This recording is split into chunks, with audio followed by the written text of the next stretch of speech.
घाटी में आतंकियों का काउंटडाउन शुरू हो चुका है। एक धमाका और आतंकी का घर स्वाहा। शोपिया, त्राल, अनंतनाग, पुलवामा, कुलगाम, पुलवामा। जम्मू कश्मीर में अब तक 7 आतंकवादियों के घर गिराए जा चुके हैं। सेना का त्राल, अनंतनाग, पुलवामा, कुलगाम और शोपिया में सर्च ऑपरेशन के दौरान जोरदार एक्शन देखने को मिला।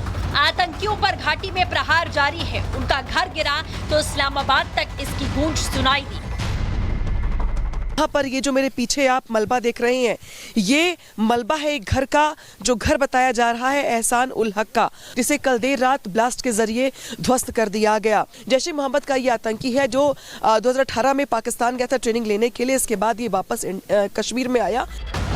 सेना के जोरदार एक्शन से आतंकियों का कलेजा कांप रहा है। पुलवामा से लेकर कुलगाम तक धुआंधार एक्शन जारी है। आतंकियों के ताबूत पर आखिरी कील ठोकने का काम तेजी से हो रहा है। सिक्योरिटी फोर्सेस जब देर रात जाकिर अहमद गनी के घर पर पहुंचती है तो आप देखेंगे कि इस घर के अंदर भी आईईडी जो है वो बरामद हुआ। आईईडी को डिफ्यूज करने की कोशिश की गई, लेकिन आईईडी उसी घर में फटा, जिसके बाद आप देखेंगे ये पूरे मलबे में तब्दील हो चुका है। गनी के बारे में जब हम बात कर रहे हैं तो वो 2023 में लश्कर के संपर्क में आया। ये भी जानकारी मिल रही है कि पीओके में उसने जो ट्रेनिंग कैंप थे वहां पर जाकर ट्रेनिंग भी ली। वहीं घाटी में मौजूद 14 आतंकियों की लिस्ट जारी की गई है। 14 एक्टिव आतंकियों में लश्कर, जैश और हिजबुल के आतंकी शामिल हैं। घाटी में इन सभी 14 आतंकियों की तलाश की जा रही है। सेना, सीआरपीएफ और सुरक्षा बल साथ मिलकर सघन तलाशी अभियान और घेराबंदी अभियान चला रहे हैं। एक भी आतंकी बच नहीं पाएगा। घाटी में सर्च ऑपरेशन तेज कर दिया गया है। तमाम जो इक्विपमेंट है सर्च ऑपरेशन के लिए चाहिए, तमाम जो सिक्योरिटी फोर्सेस की जरूरत है, वो सभी सिक्योरिटी फोर्सेस जो है वो यहाँ पर पहुंची हुई है, जिसमें सीआरपीएफ के जवान शामिल है, जम्मू कश्मीर के जवान शामिल है, एसओजी के जवान जो है वो शामिल है और साथ ही जो इंडियन आर्मी है वो भी यहाँ पर मौजूद है। और आप देखेंगे कि जिस तरीके से मूवमेंट यहाँ पर हो रही है, कहीं ना कहीं आशंका इस बात की है कि इन्हीं घने जंगलों में आतंकियों के छिपे होने की आशंका, और यही कारण है कि इस पूरे इलाके को कॉर्डन ऑफ किया गया। कश्मीर में आतंकियों पर फाइनल प्रहार देखकर लश्कर-ए-तैयबा का टीआरएफ कांप रहा है। ये वही टीआरएफ संगठन है जिसने पहलगाम हमले की जिम्मेदारी ली थी, लेकिन घाटी में आतंकियों का सफाया होते देख अब बिल में छिपने की तैयारी कर रहा है। टीआरएफ अब कह रहा है कि पहलगाम अटैक में हमारा कोई हाथ नहीं था। टीआरएफ ने कहा कि हमारा डिजिटल प्लेटफॉर्म हैक किया गया और हमले की जिम्मेदारी लेने वाला मैसेज भी डाल दिया गया।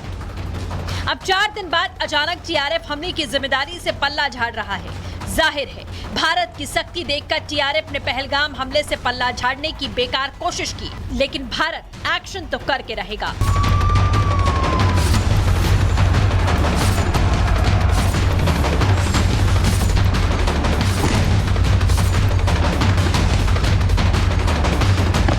नापाक हरकत का अंजाम तबाही है। घाटी में आतंकियों का काउंटडाउन शुरू हो चुका है। एक धमाका और आतंकी का घर स्वाहा। शोपिया, त्राल, अनंतनाग, पुलवामा, कुलगाम, पुलवामा। जम्मू कश्मीर में अब तक 7 आतंकवादियों के घर गिराए जा चुके हैं। सेना का त्राल, अनंतनाग, पुलवामा, कुलगाम और शोपिया में सर्च ऑपरेशन के दौरान जोरदार एक्शन देखने को मिला। आतंकियों पर घाटी में प्रहार जारी है। उनका घर गिरा तो इस्लामाबाद तक इसकी गूंज सुनाई दी। यहाँ पर ये जो मेरे पीछे आप मलबा देख रहे हैं, ये मलबा है एक घर का, जो घर बताया जा रहा है एहसान उल हक का, जिसे कल देर रात ब्लास्ट के जरिए ध्वस्त कर दिया गया। जैश ए मोहम्मद का ये आतंकी है जो 2018 में पाकिस्तान गया था ट्रेनिंग लेने के लिए। इसके बाद ये वापस कश्मीर में आया। सेना के जोरदार एक्शन से आतंकियों का कलेजा कांप रहा है। पुलवामा से लेकर कुलगाम तक धुआंधार एक्शन जारी है। आतंकियों के ताबूत पर आखिरी कील ठोकने का काम तेजी से हो रहा है। सिक्योरिटी फोर्सेस जब देर रात जाकिर अहमद गनी के घर पर पहुंचती है तो आप देखेंगे कि इस घर के अंदर भी आईईडी जो है वो बरामद हुआ। आईईडी को डिफ्यूज करने की कोशिश की गई, लेकिन आईईडी उसी घर में फटा, जिसके बाद आप देखेंगे ये पूरे मलबे में तब्दील हो चुका है। गनी के बारे में जब हम बात कर रहे हैं तो वो 2023 में लश्कर के संपर्क में आया। ये भी जानकारी मिल रही है कि पीओके में उसने जो ट्रेनिंग कैंप थे वहां पर जाकर ट्रेनिंग भी ली। वहीं घाटी में मौजूद 14 आतंकियों की लिस्ट जारी की गई है। 14 एक्टिव आतंकियों में लश्कर, जैश और हिजबुल के आतंकी शामिल हैं। घाटी में इन सभी 14 आतंकियों की तलाश की जा रही है। सेना, सीआरपीएफ और सुरक्षा बल साथ मिलकर सघन तलाशी अभियान और घेराबंदी अभियान चला रहे हैं। एक भी आतंकी बच नहीं पाएगा। घाटी में सर्च ऑपरेशन तेज कर दिया गया है। तमाम जो इक्विपमेंट्स है सर्च ऑपरेशन के लिए चाहिए, तमाम जो सिक्योरिटी फोर्सेस की जरूरत है, वो सभी सिक्योरिटी फोर्सेस जो है वो यहाँ पर पहुंची हुई है, जिसमें सीआरपीएफ के जवान शामिल है, जम्मू कश्मीर के जवान शामिल है, एसओजी के जवान जो है वो शामिल है और साथ ही जो इंडियन आर्मी है वो भी यहाँ पर मौजूद है। और आप देखेंगे कि जिस तरीके से मूवमेंट यहाँ पर हो रही है, कहीं ना कहीं आशंका इस बात की है कि इन्हीं घने जंगलों में आतंकियों के छिपे होने की आशंका, और यही कारण है कि इस पूरे इलाके को कॉर्डन ऑफ किया गया। कश्मीर में आतंकियों पर फाइनल प्रहार देखकर लश्कर ए तैयबा का टीआरएफ कांप रहा है। ये वही टीआरएफ संगठन है जिसने पहलगाम हमले की जिम्मेदारी ली थी, लेकिन घाटी में आतंकियों का सफाया होते देख अब बिल में छिपने की तैयारी कर रहा है। टीआरएफ अब कह रहा है कि पहलगाम अटैक में हमारा कोई हाथ नहीं था। टीआरएफ ने कहा कि हमारा डिजिटल प्लेटफॉर्म हैक किया गया और हमले की जिम्मेदारी लेने वाला मैसेज भी डाल दिया गया।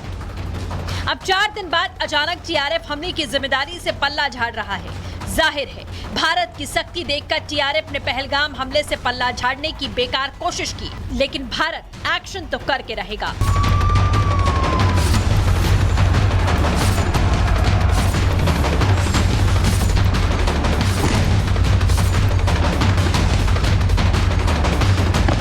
नापाक हरकत का अंजाम तबाही है।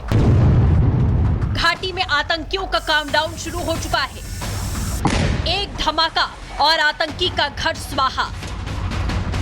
शोपिया, त्राल, अनंतनाग, पुलवामा, कुलगाम, पुलवामा। जम्मू कश्मीर में अब तक 7 आतंकवादियों के घर गिराए जा चुके हैं। सेना का त्राल, अनंतनाग, पुलवामा, कुलगाम और शोपिया में सर्च ऑपरेशन के दौरान जोरदार एक्शन देखने को मिला। आतंकियों पर घाटी में प्रहार जारी है। उनका घर गिरा तो इस्लामाबाद तक इसकी गूंज सुनाई दी। यहाँ पर ये जो मेरे पीछे आप मलबा देख रहे हैं, ये मलबा है एक घर का, जो घर बताया जा रहा है एहसान उल हक का, जिसे कल देर रात ब्लास्ट के जरिए ध्वस्त कर दिया गया। जैश ए मोहम्मद का ये आतंकी है जो 2018 में पाकिस्तान गया था ट्रेनिंग लेने के लिए। इसके बाद ये वापस कश्मीर में आया। सेना के जोरदार एक्शन से आतंकियों का कलेजा कांप रहा है। पुलवामा से लेकर कुलगाम तक धुआंधार एक्शन जारी है। आतंकियों के ताबूत पर आखिरी कील ठोकने का काम तेजी से हो रहा है। सिक्योरिटी फोर्सेस जब देर रात जाकिर अहमद गनी के घर पर पहुंचती है तो आप देखेंगे कि इस घर के अंदर भी आईईडी जो है वो बरामद हुआ। आईईडी को डिफ्यूज करने की कोशिश की गई, लेकिन आईईडी उसी घर में फटा, जिसके बाद आप देखेंगे ये पूरे मलबे में तब्दील हो चुका है। गनी के बारे में जब हम बात कर रहे हैं तो वो 2023 में लश्कर के संपर्क में आया। ये भी जानकारी मिल रही है कि पीओके में उसने जो ट्रेनिंग कैंप थे वहां पर जाकर ट्रेनिंग भी ली। वहीं घाटी में मौजूद 14 आतंकियों की लिस्ट जारी की गई है। 14 एक्टिव आतंकियों में लश्कर, जैश और हिजबुल के आतंकी शामिल हैं। घाटी में इन सभी 14 आतंकियों की तलाश की जा रही है। सेना, सीआरपीएफ और सुरक्षा बल साथ मिलकर सघन तलाशी अभियान और घेराबंदी अभियान चला रहे हैं। एक भी आतंकी बच नहीं पाएगा। घाटी में सर्च ऑपरेशन तेज कर दिया गया है। तमाम जो इक्विपमेंट्स है सर्च ऑपरेशन के लिए चाहिए, तमाम जो सिक्योरिटी फोर्सेस की जरूरत है, वो सभी सिक्योरिटी फोर्सेस जो है वो यहाँ पर पहुंची हुई है, जिसमें सीआरपीएफ के जवान शामिल है, जम्मू कश्मीर के जवान शामिल है, एसओजी के जवान जो है वो शामिल है और साथ ही जो इंडियन आर्मी है वो भी यहाँ पर मौजूद है। और आप देखेंगे कि जिस तरीके से मूवमेंट यहाँ पर हो रही है, कहीं ना कहीं आशंका इस बात की है कि इन्हीं घने जंगलों में आतंकियों के छिपे होने की आशंका, और यही कारण है कि इस पूरे इलाके को कॉर्डन ऑफ किया गया। कश्मीर में आतंकियों पर फाइनल प्रहार देखकर लश्कर ए तैयबा का टीआरएफ कांप रहा है। ये वही टीआरएफ संगठन है जिसने पहलगाम हमले की जिम्मेदारी ली थी, लेकिन घाटी में आतंकियों का सफाया होते देख अब बिल में छिपने की तैयारी कर रहा है। टीआरएफ अब कह रहा है कि पहलगाम अटैक में हमारा कोई हाथ नहीं था। टीआरएफ ने कहा कि हमारा डिजिटल प्लेटफॉर्म हैक किया गया और हमले की जिम्मेदारी लेने वाला मैसेज भी डाल दिया गया। अब 4 दिन बाद अचानक टीआरएफ हमले की जिम्मेदारी से पल्ला झाड़ रहा है। जाहिर है भारत की सख्ती देखकर टीआरएफ ने पहलगाम हमले से पल्ला झाड़ने की बेकार कोशिश की, लेकिन भारत एक्शन तो करके रहेगा।